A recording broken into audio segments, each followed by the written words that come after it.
आज संध्याकाळी डोकं एवढं गरम झालं होतं ते शांत करण्यासाठी अशी नवरोबाने आईस्क्रीम आणली होती. तर त्याच्या अगोदर काय झालं मी तुम्हाला सांगते. सकाळी आम्ही ना आज बाहेर जायचं ठरवलं होतं फिरण्यासाठी. म्हणजे आज 5 वाजता श्रुतिका बरोबर उठली होती. त्याच्यानंतर थोडंसं आवरलं आणि बाहेर गेले. तर बाहेरचं हे असं थंड वातावरण आणि एकदम शांत रस्ते, असे गार हवा येऊ लागली मस्त. एवढं छान वाटलं, एकदम असं मन प्रसन्न होऊन गेलं होतं हे.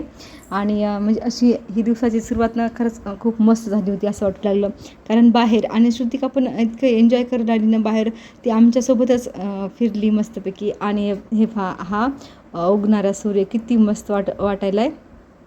म्हणजे या थंड हवेत चालताना असं मन अगदी फ्रेश वाटत होतं. आणि ही आजची मुमेंट ही छान होती. आणि सकाळी माझं काम पण पटापट आवरून गेलं आज लवकर. त्याच्यानंतर आल्याच्यानंतर मस्त असं दूध घेतलं. तर तुम्हाला काय झालं मी तुम्हाला सांगते. माझं डोकं काय गरम झालं होतं.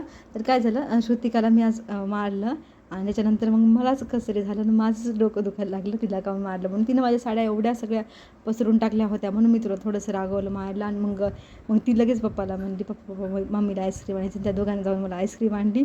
आणि कसं असं लेकरं खूप निरागस असतात, ते लगेच बोलतात. आणि त्याच्यामुळेच मग मला इथं हसू आलं. आणि माणूस कसं किती वेळ पण राहत नाही, किती वेळ रुसून बसणार. आणि आपण तरी लक्षात ठेवतो, पण लेकरं नाही, ते खूप निरागस असतात. ते लगेच सगळ्या गोष्टी विसरून जातात. तर असं झालं. तर चला, व्हिडिओ आवडल्यास सबस्क्राईब करा. श्री स्वामी समर्थ सर्वांना. बाय. भेटूया उद्याच्या नेक्स्ट व्हिडिओमध्ये. तोपर्यंत सगळ्यांना बाय.